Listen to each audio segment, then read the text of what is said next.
நீதிநெறி கதைகள். கதையோட தலைப்பு மந்திர பானிபூரி தோட்டம்.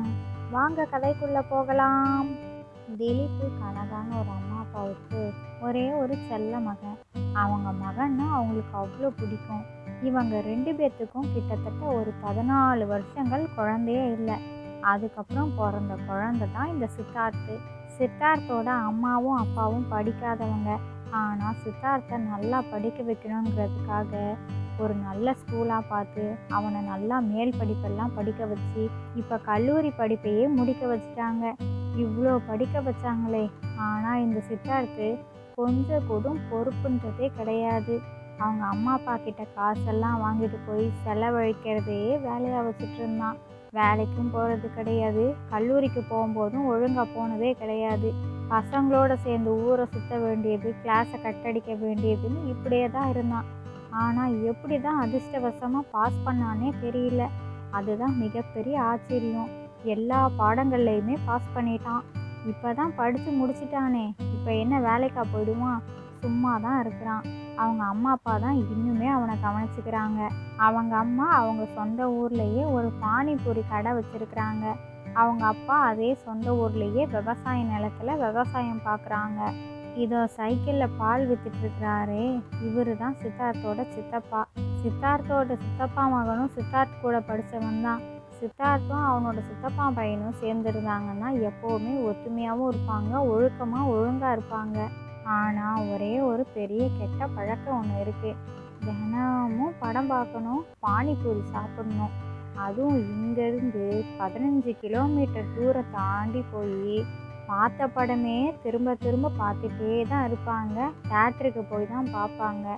அதே மாதிரி வரும்போது பானிபூரி வாங்கி சாப்பிட்டுட்டு தான் வர்றதே வேலை. இவங்க அம்மாவே ஒரு பானிபூரி கடை வச்சுருக்குறாங்க. ஆனால் இவங்க அம்மா செய்கிற பானிபூரி நல்லா இருக்காதான். அங்கே போய் சாப்பிட்டாதான் நல்லா இருக்குமா. அங்கெல்லாம் கூட்டிகிட்டு போகிறதே சித்தார்த்தோட சித்தப்பா பையன்தான். அவனோட பேர் தான் மோகன். இதோ இருக்கிறானே, இவன் தான் அந்த மோகன். இவங்க அப்பா ரொம்ப கஷ்டப்படுறாங்கன்றதுனால இவன் செலவழிக்கிறதுக்கே பயப்படுவான். எல்லா செலவையுமே சித்தார்த்தை பண்ண வச்சிடுவான். வழக்கம் போல் சித்தார்த்தை அவங்க அம்மா கிட்ட பேசிகிட்டே இருக்கிறான். பேசிகிட்டு இருந்தவன் அவங்க அம்மா மேலே கோவப்பட ஆரம்பிச்சிட்டான்.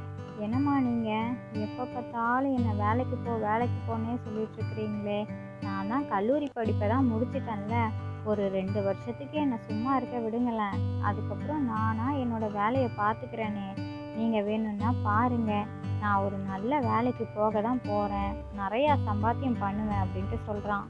அதுக்கு சித்தார்த்தோட அம்மாவும், ஆமாடா ஆமாம் சித்தார்த்து, உன்னை நாங்கள் இவ்வளோ செல்லமாக வளர்த்தோம்ல, இத்தனை வருஷம் உன்னை பாசம் காட்டி வளர்த்ததுக்கு என்கிட்ட சண்டை ஒன்று தான் நீ போடலை, அதையும் நீ சந்தோஷமாக திருப்தியாக சூப்பராக போட்டுட்டடா. இதை விட சிறந்த நாள் இதுக்கப்புறம் எனக்கு கிடைக்க போகிறதே கிடையாது. இருடா இரு, நீ இப்படியே பேசிட்டே இரு, நீ வேலைக்கு போனா என்ன போகலைன்னா என்ன, இனிமேல் என்கிட்ட காசுன்னு வந்து நிற்காத, ஒரு பைசா கூட நான் தரவே மாட்டேன் அப்படின்ட்டு கத்தி கோபமாக பேசிகிட்டு இருக்கிறாங்க. அப்பான்னு பார்த்து சித்தார்த்தோட அப்பா வீட்டுக்குள்ளே நுழையிறாங்க. என்ன என்ன இன்னைக்கு வரும்போதே இவ்வளோ கூச்சலாக இருக்குதே, இன்னைக்கு என்ன கமலாவோட குரல் இவ்வளோ வசந்து போயிருக்கே, யார் இந்த மாதிரி கோவத்தை ஏற்றி விட்டாங்கன்னு தெரியலையே, இது மாதிரியெல்லாம் கோவப்பட்டு நான் பார்த்ததில்லையே அப்படின்ட்டு வேகமாக வராங்க. என்னாச்சு ஏன் இவ்வளோ கோவமாக இருக்கமா கமலா, என்ன நடந்தது சொல்லு அப்படின்ட்டு கேட்குறாங்க. அதுக்கப்புறம் கமலாவும் நடந்த எல்லா விஷயங்களையும் சொல்கிறாங்க. அட என்ன கமலா, இதுக்கு போயா நீ இவ்வளோ கோவப்படுவ, நாமளே 14 வருஷம் குழந்தை இல்லாமல் பெற்றெடுத்த குழந்தை தான் இந்த சித்தார்த்து, இவன்கிட்ட போய் நீ இவ்வளோ கோவப்படலாமா, அதெல்லாம் விடுமா, நம்ம பையன் தானே பார்த்துக்கலாம், அவன் பொறுமையாக வேலைக்கு போகட்டும், இந்தாப்பா காசு அப்படின்ட்டு அவங்க அப்பா காசு எடுத்து கொடுக்குறாங்க. சித்தார்த்து அவங்க அப்பா கிட்ட பணத்தை வாங்கிட்டு, சரி நான் போயிட்டு வரேன், நைட்டுக்கு சாப்பிட்றதுக்கெலாம் நான் வீட்டுக்கு வரமாட்டேன், நீங்கள் 2 பேரும் சாப்பிட்டு தூங்கிடுங்க, நான் வீட்டுக்கு வர நேரமாகும் அப்படின்னு சொல்லிட்டு கிளம்பிட்டான். நடந்து வந்து அவங்க ஊர் பஸ் ஸ்டாப்புக்கு வந்துட்டான். சரி இன்னைக்கு நாம் மட்டும் படத்துக்கு போயிட்டு அப்படியே வரும்போது நிறையா பானிபூரியும் சாப்பிட்டுட்டு வர வேண்டியதான் அப்படின்னு நின்றுட்டுருக்குறான். பார்த்தா பஸ்ஸு ஒன்று கூட வரவே இல்லை. என்னடா இது, இந்த மோகன் வந்தாலும் வந்துடுவானே, அவனுக்கு முன்னாடி நம்ம போயிட வேண்டியதுதான், இல்லைன்னா அவனுக்கும் சேர்த்து நாம் செலவழிக்க வேண்டியதாக இருக்கும். பணம் நமக்கு தான் செலவாகுது. நாம் கிளம்புவோம் அப்படின்னு நின்றுட்டு இருக்கும்போது, ஏய் சித்தார்த்து, சித்தார்த்து, இருல நானும் வரேன், என்னையும் கூட்டிகிட்டு போ அப்படின்ட்டு ஒரு குரல் கேட்குது. உடனே இந்த சித்தார்த்து, அட கடவுளே, இந்த மோகன் வர்றதுக்குள்ளேயும் நாம் கிளம்பிடலான்னு பார்த்தா இந்த மோகனுக்கு எப்படி தான் மூக்கு வளையும்னே தெரியல, பின்னாடியே வந்துடுறானே. சரி, இன்னைக்கும் என்ன, அவனுக்கும் நம்ம தான் சேர்த்து செலவழிக்கணும். பரவாயில்ல, போயிட்டு போகுது. தினம் இப்படி தான் ஆகுது. இன்னைக்கு ஒரு நாள் என்ன, குறைஞ்சா போயிடுவோம், நாளைக்கு பார்த்துப்போம், இன்னைக்கு ஒரு நாள் இருக்கட்டும் அப்படின்னு நினச்சிக்கிட்டான். வாடா மோகன், வா வா, சீக்கிரம் வாடா, உனக்காக தான் நான் இவ்வளோ நேரமாக காத்துட்டு இருந்தேன் தெரியுமா. எத்தனை பஸ்ஸு போணுச்சு, ஆனால் எந்த பஸ்லேயுமே நான் ஏறவே இல்லைடா. உனக்காகவே நான் காத்துட்டு இருந்தேன். வாடா போவோம், இன்னைக்கு பஸ் எல்லாமே போயிடுச்சுடா. நாம் பஸ்லலாம் போக முடியாது, நடந்து தான் போயாகணும். வாடா, அப்படியே நாம் 2 பேரும் பேசிகிட்டே பொடிநடையாக நடப்போம் அப்படின்ட்டு அந்த சித்தார்த்து ஒரு பொய்யை சொல்கிறான்.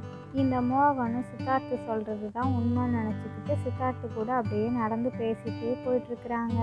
இங்கே ஒரு பெரிய வீடு ஒன்று தெரியுதுல்ல, இந்த வீடு தான் அந்த ஊர் தலைவரோட வீடு.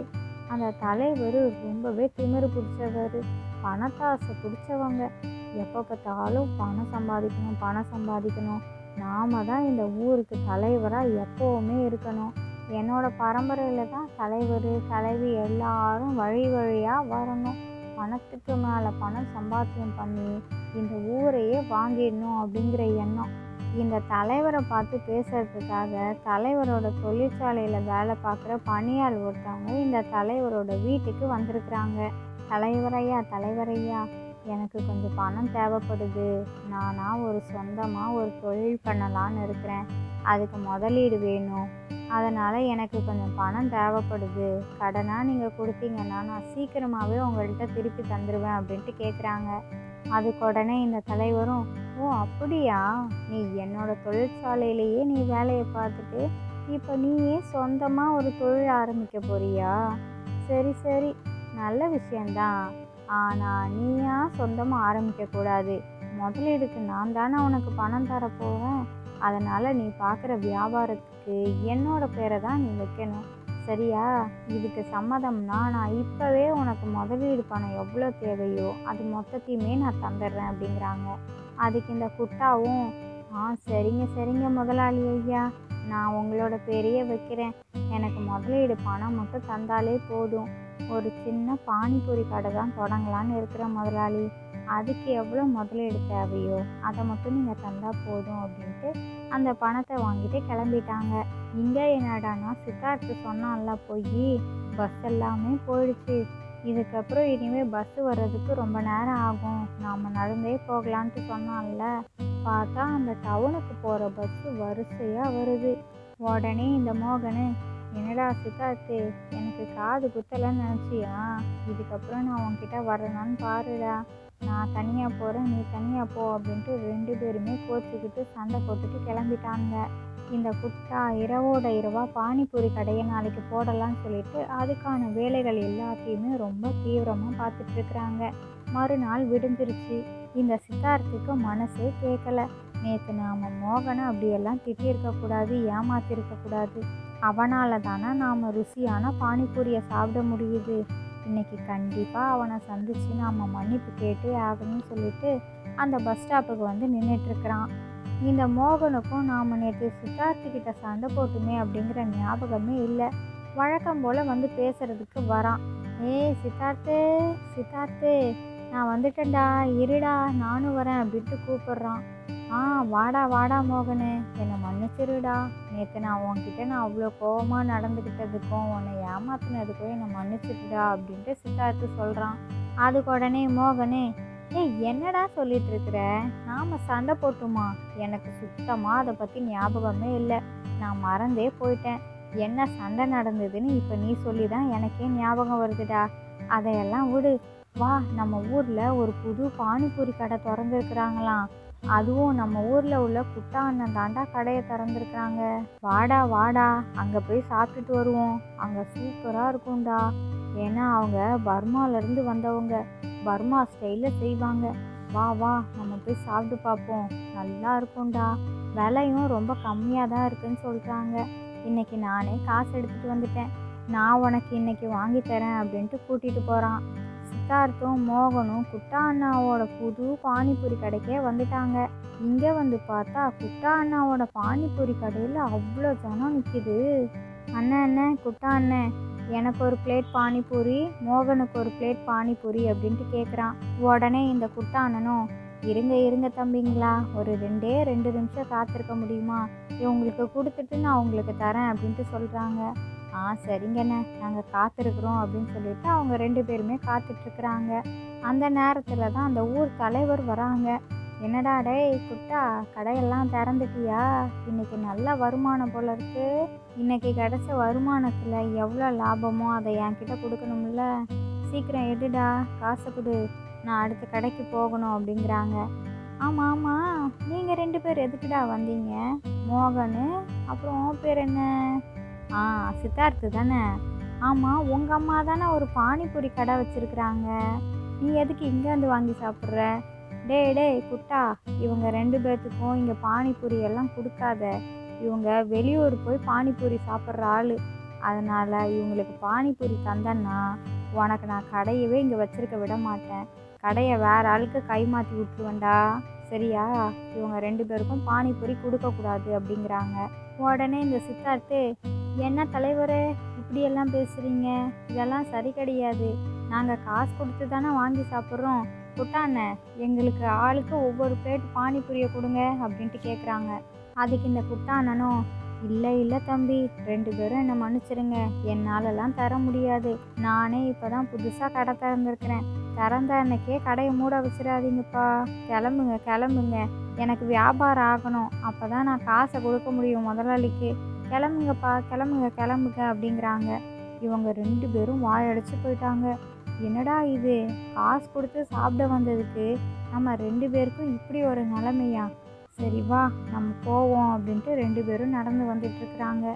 டேய் மோகனே, எனக்கு வர இப்போ ரொம்ப பசிக்குதுடா, தாகமாக வர இருக்குது, இப்போ நான் எங்கள் வீட்டுக்கு போனேன்னு வச்சுக்கோங்க, எனக்கு சரியான திட்டு விழும், இப்போ நம்ம ஹோட்டலுக்கு போகலாமா அப்படின்ட்டு கேட்குறான். சரிடா, இருடா போவோம், இதோ இங்கே பாரு எங்கள் தாத்தா வந்துட்டுருக்குறாங்க, இருடா தாத்தாட்ட கொஞ்சம் பேசிட்டு வரேன் அப்படின்ட்டு சொல்கிறான் மோகனு. சரிடா, இவங்க தாத்தாட்ட பேசிட்டு வா அப்படின்ட்டு சொல்கிறான். அதுக்கப்புறம் இந்த மோகனு, தாத்தா வாங்க தாத்தா, நல்லா இருக்கீங்களா தாத்தா, இருங்க நான் உங்களுக்கு தண்ணி எடுத்துகிட்டு வரேன்னு சொல்லிட்டு அவங்க வீட்டில் போய் வேகமாக ஓடி போய் தண்ணி எடுத்துகிட்டு வந்து, இந்தாங்க தாத்தா தண்ணி குடிங்க அப்படின்ட்டு தண்ணி எடுத்து கொடுக்குறான். தாத்தாவும் தண்ணியை வாங்கி குடிச்சிட்டு, டே பேராண்டி, உன்னை பார்க்கறதுக்காக தாண்டா நான் அவ்வளோ தொலைவுலேருந்து நடந்தே வந்திருக்கிறேன், ரொம்ப களைப்பாக இருக்குது, உன்னை பார்த்தோன்னேன்றா எனக்கு புத்துணர்ச்சியாகவே ஆயிருக்குடா, நீ கொடுத்த தண்ணி அவ்வளோ அற்புதமாக இருந்தது, தண்ணின்னே சொல்ல முடியாதுடா, அவ்வளோ சூப்பராக இருந்தது, தாத்தா உனக்காக ஒன்று எடுத்துகிட்டு வந்திருக்கிறேன், இந்த விதை என்னமோ விதைன்ட்டு சொன்னாங்க, எனக்கு ஒன்றும் புரியலை, நான் இந்த வயசில் என்ன பண்ண போகிறேன், நீயாச்சும் விவசாயம் பண்ணு அப்படின்ட்டு விதையெல்லாம் கொடுத்துட்டு, சரிடா பேராண்டி நான் கிளம்புறேன், உங்கள் பாட்டி என்னை தேடுவா, அம்மா அப்பாட்டெல்லாம் கேட்டதா சொல்லு, நான் வந்ததே உனக்காக தான், இந்த விதையை கொடுத்துட்டேன், சரி நான் போயிட்டு வரேன்னு சொல்லிட்டு தாத்தாவும் கிளம்பிட்டாங்க. தாத்தா போன உடனே சித்தார்த்து, என்னடா மோகனே, உனக்கு இப்படி ஒரு தாத்தா இருக்காங்கன்னு நீ சொல்லவே இல்லை, உன் மேலே பாசத்தில் அவ்வளோ தூரத்துல இருந்தெல்லாம் வந்து விதெல்லாம் கொடுக்கறதுக்காக வந்திருக்கிறாங்க, சரி வாடா நம்ம ஹோட்டலுக்கு போகலான்னு சொன்னல, கிளம்பலாம் அப்படின்ட்டு சொல்கிறான். தாத்தா தான் விதை கொடுத்துருக்குறாங்கல்ல, அதை போய் முதல்ல முளைக்க வைப்போம்டா, அது என்ன பயிருன்னு வேற தெரியலங்கிறாங்க, நம்ம நட்டு வச்சாதானடா அது என்ன பயிருன்னு தெரியும், வா அதை முளைக்க வைப்போம் அப்படின்ட்டு, உனக்கு பாதி விதை எனக்கு பாதி விதை அப்படின்னு சொல்லிட்டு ஆளுக்கு பாதி பிரிச்சுட்டாங்க.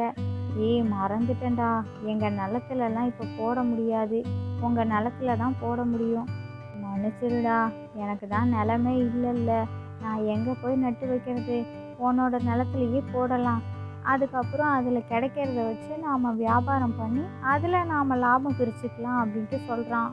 அதுக்கு சித்தார்த்தும், சரிடா மோகனு, நீ சொல்கிற யோசனையும் நல்லா தான் இருக்குது, எங்ககிட்ட விவசாய நிலம் நிறையாவே இருக்குல்ல, அதில் போய் நாம் நெட்டு வைக்கலாம்னு சொல்லிட்டு இவங்க 2 பேருமே நடந்து வந்து சித்தார்த்தோட நிலத்துக்கு வந்துட்டாங்க.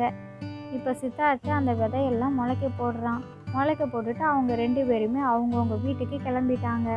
இவங்க 2 பேருமே இந்த முளைக்க வச்ச விதைய போய் பார்க்கவே இல்லை. செடி முளைச்சிருக்கா, என்ன செடி ஏதுன்னு எதுவுமே பார்க்கவே இல்லை. அதுக்கப்புறம் தான் சில யோசனை வருது. ஆமாம் ஆமாம், அன்னைக்கு நாம் போய் முளைக்க வச்சோம்ல நானும் சித்தார்த்தும். இப்போ சித்தார்த்தை கூட்டிகிட்டு போகலான்னு சொல்லிட்டு மோகன் சித்தார்த்தோட வீட்டுக்கு வரான். டேய் சித்தார்த்தே, நாம் அன்னைக்கு முளைக்க வச்சோம்ல அது என்ன பயிர்னு பார்ப்போம்டா, வாடா வாடா அப்படின்ட்டு கூட்டிகிட்டு போகிறான். அப்போ பார்த்தா அந்த செடி எல்லாமே அவ்வளோ பானிபூரி செடியாக முளைச்சி பானிபூரியாக கொத்து கொத்தாக தொங்குது. பானிபூரி தோட்டமாகவே உருவாயிடுச்சு. அதுக்கப்புறம் இவங்க 2 பேர்த்துக்கும் ரொம்ப சந்தோஷமாயிடுச்சு. இதுக்கப்புறம் என்ன, நம்ம பானிபூரி வியாபாரத்தை தொடங்கிட வேண்டியதான்னு சொல்லிட்டு மறுநாள் விடிஞ்சதுமே ஒரு சின்ன பானிபூரி கடையை தொடங்குறாங்க. அதுவும் ரொம்பவே குறைந்த விலையில் ரொம்பவே தரமாக சூப்பராக பானிபூரி விற்கிறாங்க. இவங்க விற்கிற பானிபூரியை பார்த்தோன்னையும் நிறையா பேர் வந்து வாங்கி சாப்பிட்றதுக்காக வராங்க. இப்போ அந்த குட்டா அண்ணா கடையில் ஒரு காக்கா கூட கிடையாது. பானிபூரி மட்டும் அவ்வளோ இருக்குது. இப்போ மொத்தமும் நஷ்டக்கணக்கான மாதிரி தான். அந்த நேரம்னு பார்த்து அந்த ஊர் தலைவர் வராங்க. என்ன குட்டா, உன்னோட கடையில் ஆளே காணோம், ஒருத்தர் கூட இல்லையே, நீ மட்டுமே உட்காந்து சாப்பிட போறியா? அப்போ எப்படி என்கிட்ட காசை கொடுப்ப? என்னடா என்ன நடக்குது அப்படின்ட்டு கேட்குறாங்க. அதுக்கப்புறம் அந்த குட்டா எல்லா உண்மையான நிலவரத்தையும் சொல்கிறான். உடனே இந்த ஊர் தலைவரும், என்னது அந்த மோகனும் சித்தார்த்தும் ஒரு புதுசாக பானிபூரி கடை தொடங்கிட்டாங்களா? அவங்களுக்கு ஏதுடா முதலீடு? சித்தார்த்து தான் நல்லா வசதியான குடும்பம், ஆனால் இந்த மோகன் பையன் தான் ரொம்பவே கஷ்டப்படுற குடும்பமாச்சே. எப்படி? அவங்க இந்த ஊரில் பானிபூரி கடையே போடக்கூடாது. அதுக்கு நீ எனக்கு உடந்தையாக இருக்கணும். வா வா, நான் அதுக்கு ஒரு திட்டம் வச்சுருக்கிறேன். இன்னைக்கு இரவு நீ என் கூட வர. நான் பண்ண போகிற விஷயத்துக்கு நீ தான் பழியை ஏற்றுக்கணும் அப்படின்னு சொல்லிட்டு அன்னைக்கு இரவு குட்டாவை கூட்டிகிட்டு அந்த தலைவர் மோகன் சித்தார்த்தோட பானிபூரி கடைக்கு வந்து அந்த பானிபூரி கடையில் நெருப்பை வச்சு விட்டுட்டாங்க. பாவம் அந்த மோகன் சித்தார்த்தோட கடை மொத்தமும் எரிஞ்சு போயிடுச்சு. மறுநாள் விடுஞ்சதுமே வழக்கம் போல் சித்தார்த்தும் மோகனும் அவங்களோட பானிபூரி கடைக்கு வராங்க. பானிபூரி கடை முழுக்க எரிஞ்சு போய் கிடக்குது. யார் இந்த தவறை செஞ்சானே தெரியலே, நமக்கு இப்படியா செய்வாங்க? இப்போவும் நாம் விடவே கூடாது. அந்த ஊர் தலைவர் தான் இந்த மாதிரி வேலையெல்லாம் பண்ணியிருப்பாங்க. மோகன், நீ கவலைப்படாத, வா வா, நாம் மறுபடியும் புதுசாக ஒரு கடையை தொடங்கி அவங்க முன்னாடி நாம் ஜெயிச்சு காமிக்கிறோம் சொல்லிட்டு மறுபடியும் இன்னொரு புது பானிபூரி கடையை போடுறாங்க. இப்போ புதுசாக ஆரம்பித்த பானிபூரி கடையிலையும் வியாபாரம் ரொம்ப அமோகமாக சூப்பராக இருக்குது. இந்த குட்டா போய் அந்த ஊர் தலைவர்கிட்ட போய் சொல்கிறான். தலைவரையா, இந்த சித்தார்த்து பையன் இருக்கான்ல, அவனோட தோட்டத்தில் தான் பானிபூரி எல்லாம் விளையுது. இப்போ என்ன தலைவரையா பண்ண போகிறீங்க? இதுக்கு ஏதாவது திட்டம் இருக்கா அப்படின்ட்டு கேட்குறான். எப்படியும் நீங்கள் திட்டம் திட்டினாலும் கடைசியாக தோக்க போகிறது என்னமோ நீங்கள் தான். சரி, இருந்தாலும் பரவாயில்ல தலைவரையா, உங்களோட திட்டம் என்னன்னு சொல்லுங்க அப்படின்ட்டு அந்த குட்டா கேட்குறான். அதுக்கு அந்த தலைவரையா சொல்கிறாங்க, அதுவா குட்டா, இவ்வளோ விஷயம் நடந்துட்டு இருக்குதா? சரி, நான் என்னோட திட்டத்தை சொல்கிறேன் பாரு. புதுசாக நான் ஒன்றும் அப்படி இப்படின்லாம் திட்டத்தை போட போகிறதே கிடையாது. போன முறை என்ன திட்டம் பண்ணோம் அதே மாதிரி தான். அது தள்ளுவண்டி கடை, அதனால் மறுபடியும் உருவாக்கிக்கிட்டாங்க. இது தோட்டம், இதை ஒன்றும் பண்ண முடியாது. நாம தான் ஜெயிக்க போகிறோம், நான் தான் ஜெயிக்க போகிறேன் பாரு அப்படிங்கிறாங்க. அதே மாதிரி அன்னைக்கு இரவும் குட்டாவும் அந்த ஊர் தலைவரும் அந்த பானிபூரி தோட்டத்துக்கு நெருப்பு வைக்கிறதுக்காக போகிறாங்க. அதுக்குள்ளேயும் அங்கே அந்த பானிபூரி தோட்டத்து பக்கத்தில் ஒரு பெரிய மரம் ஒன்று இருக்குது. அந்த மரத்தில் உள்ள விழுதுகளும் வேரும் சேர்ந்து அந்த குட்டாவையும் ஊர் தலைவரையும் நல்லா இருக்க சுத்திருச்சு. எவ்வளவோ முயற்சி செஞ்சு பார்க்குறாங்க 2 பேரும். மாறி முயற்சி செஞ்சு ரொம்பவே சோர்வாயிட்டாங்க. மறுநாள் விடிஞ்சிருச்சு. இந்த சித்தார்த்தும் மோகனும் வழக்கம் போல் அவங்களோட பானிபூரி தோட்டத்துலேருந்து பானிபூரி எல்லாம் பறிச்சுட்டு கடைக்கு எடுத்துகிட்டு போகலான்ட்டு வராங்க. அப்போ தான் இவங்க 2 பேரும் வசமாக கையும் களவுமா மாட்டிக்கிட்டாங்க. சித்தார்த்து சொல்கிறான், ஓ நீங்கள் தான் இந்த வேலையெல்லாம் பண்ணுறதா? உங்களுக்கு இதெல்லாம் தேவை தான். எவ்வளோ ஆட்டம் ஆடுனீங்க. இப்போ எவ்வளோ பெரிய கஷ்டத்தில் மாட்டிக்கிட்டீங்க பார்த்தீங்களா? இனிமே உங்களால் இந்த ஊரில் உள்ள யாருக்குமே தொல்லை இருக்காது அப்படின்ட்டு சொல்கிறான். அதுக்கு அந்த ஊர் தலைவரும் குப்தாவும், மன்னிச்சிரு மன்னிச்சிரு சித்தார்த்து, மோகனு, என்னை இந்த மரத்தை விட சொல்லுங்க. தயவு செஞ்சு என்னை மன்னிச்சிடுங்க. நான் இனிமேல் இந்த தப்பெல்லாம் பண்ணவே மாட்டேன். 2 பேருமே நாங்கள் நீங்கள் சொல்கிறது எல்லாமே கேட்குறோம். எங்கள் 2 பேர்த்தையும் நீங்கள் 2 பேரும் காப்பாற்றினா மட்டும் போதும். வேறு எதுவுமே வேண்டாம். எங்களை மன்னிச்சிருங்க மன்னிச்சிருங்க அப்படின்ட்டு அந்த ஊர் தலைவரும் குப்தாவும் சொல்கிறாங்க. அதுக்கு அந்த மோகனும் சித்தார்த்தும், நாங்கள் மன்னிக்கிறதுக்கெல்லாம் இங்கே ஒன்றுமே இல்லை. இயற்கை இயற்கை தான். இயற்கை கிட்ட இருந்து யாருமே தப்ப முடியாது அப்படின்ட்டு சொல்கிறாங்க. இப்போ சித்தார்த்தோட அம்மா அப்பாவும் மோகனோட அம்மா அப்பாவும் ரொம்ப சந்தோஷமாகவும் பெருமையாகவும் இருக்கிறாங்க. தங்களோட பசங்க நாங்கள் என்ன நினச்சோமோ அதை விட ரொம்பவே சிறப்பாக ஆயிட்டாங்க. இதுக்கு மேலே எங்களுக்கு எந்த வருத்தமும் இல்லை அப்படின்ட்டு அவங்களும் நிம்மதியாக இருக்கிறாங்க. இந்த கதையிலேருந்து நாம் என்ன தெரிஞ்சுக்கணும் அப்படின்னா, நாம் எப்போவுமே சோம்பேறித்தனமாக இருக்கவே கூடாது. எந்தெந்த வயசில் எதை எதை சாதிக்கணுமோ அந்தந்த வயசில் சாதிச்சுக்கிட்டு போய்கிட்டே இருக்கணும். சாதிக்கிறதுக்கு வயசு கிடையாது. ஆனால் நம்மளோட சோம்பேறித்தனமே அதுக்கு முட்டுக்கட்டையாக இருக்கவே கூடாது. நல்ல நண்பர்கள் ஒன்று சேர்ந்தா எப்போவுமே நல்லது மட்டும்தான் நடக்கும். நம்மளோட நல்ல எண்ணங்கள் தான் நமக்கான வெற்றி பாதையை உருவாக்கும். இந்த கதை பிடிச்சிருந்தா லைக் பண்ணுங்கள், ஷேர் பண்ணுங்கள். உங்களோட கருத்துக்களை கமெண்ட் பாக்ஸில் கமெண்ட் பண்ணுங்கள். இது மாதிரி சுவாரஸ்யமான கதைகள்லாம் பார்க்கணுமா? ப்ளீஸ் நம்மளோட சேனலை சப்ஸ்கிரைப் பண்ணுங்கள். இதோட அடுத்த கதைகள் வீடியோவில் பார்க்கலாம். ஓகே, பாய்.